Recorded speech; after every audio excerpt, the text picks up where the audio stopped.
നമ്മളോട് എല്ലാ ആൾക്കാരും ചോദിക്കാറുണ്ട്, ഈ ജനലിൻ്റെ സ്പേസ് ഒഴിവാക്കിയിട്ട് അവിടെ മരത്തിൻ്റെ ജനലോ അല്ലെങ്കിൽ ഫാബ്രിക്കേഷനോ UPVC ഒക്കെ വെക്കാൻ പറ്റുമെന്ന്. അപ്പോൾ നമ്മളിപ്പോൾ അവിടെ അങ്ങനെ വെക്കുന്ന ആൾക്കാർക്ക് വേണ്ടിയിട്ടാണ് നമ്മളിവിടെ ഇങ്ങനെ ജനൽ എത്രയാണ് അവർ പറയുന്ന സൈസ് അതിന് ഇതേപോലെ ഗ്യാപ്പ് ഇട്ട് കൊടുക്കും. അതായത് ആ ജനലിൻ്റെ സ്പേസ് മൊത്തം നമ്മൾ ഇതേപോലെ ഗ്യാപ്പ് ഒഴിവാക്കി കൊടുക്കും. പിന്നെ അവർക്ക് അവിടെ ഏത് വേണമെങ്കിലും വെക്കാം. അപ്പോൾ ഇവിടെ UPVCയിലാണ് ചെയ്യാൻ പോണത്. പിന്നെ ഈ വീടിൻ്റെ ചുമരിൻ്റെ ഹൈറ്റ് വരുന്നത് 11 അടിയാണ്. അതാണ് മുകളിലത്തത് ഇത്രയും ഹൈറ്റായിട്ട് തോന്നിക്കുന്നത്. അപ്പോൾ ഈ രീതിയിൽ നമ്മൾക്ക് അങ്ങനെ ചെയ്ത് കൊടുക്കാൻ പറ്റും. അപ്പോൾ അഡീഷണലായിട്ട് നമ്മൾ എന്ത് ചെയ്യണം, ജനലില്ലാന്നുണ്ടെങ്കിൽ അഡീഷണലായിട്ട് നമ്മൾ സാധാരണ വീടിന് കൊടുക്കണമെങ്കിൽ ലിൻഡൽ പ്രൊവൈഡ് ചെയ്യണം അവിടെ. കാരണം അല്ലാന്നുണ്ടെങ്കിൽ ഈ ചുമരിൻ്റെ മുകളിലത്തെ ചുമരിൻ്റെ ലോഡ് ഒരിക്കലും സപ്പോർട്ടാവില്ല.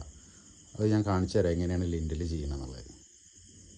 ഇപ്പോൾ ഈ ഭാഗത്ത് വരാൻ പോകുന്നത് ബേ വിൻഡോ ആണ്. ബേ വിൻഡോ ആണെന്നുണ്ടെങ്കിൽ നമ്മൾ ഇതേപോലെ തന്നെ സ്പേസ് വിട്ടിരിക്കുകയാണ്. അവിടെയും ജനൽ വരില്ല. അതായത് ഈ വീടിന് മൊത്തം ഒരൊറ്റ ജനലും വെക്കുന്നില്ല, എല്ലാം UPVCയിലാണ് ചെയ്യണത്.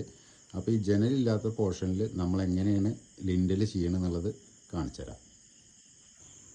ഇങ്ങനെ ജനലിന് ഗ്യാപ്പ് വരുന്ന സമയത്ത് നമ്മൾ സാധാരണ വീടിന് ലിൻഡൽ അടിക്കുന്ന പോലെ തന്നെ നമ്മൾ ഇത് ലിൻഡലാക്കിയിട്ട് തന്നെയാണ് പ്രൊവൈഡ് ചെയ്യുക. അതായത് റിങ് അടിച്ച് 4 കമ്പി കൊടുത്ത്, അതും ഹെവി കമ്പി തന്നെ കൊടുക്കണം. കാരണം ഇതിൻ്റെ മുകളിൽ ലോഡ് വരുന്ന ഓൾറെഡി നമ്മൾ പറഞ്ഞു. അപ്പോൾ 12ൻ്റെ കമ്പിയാണ് കൊടുത്തിരിക്കുന്നത്.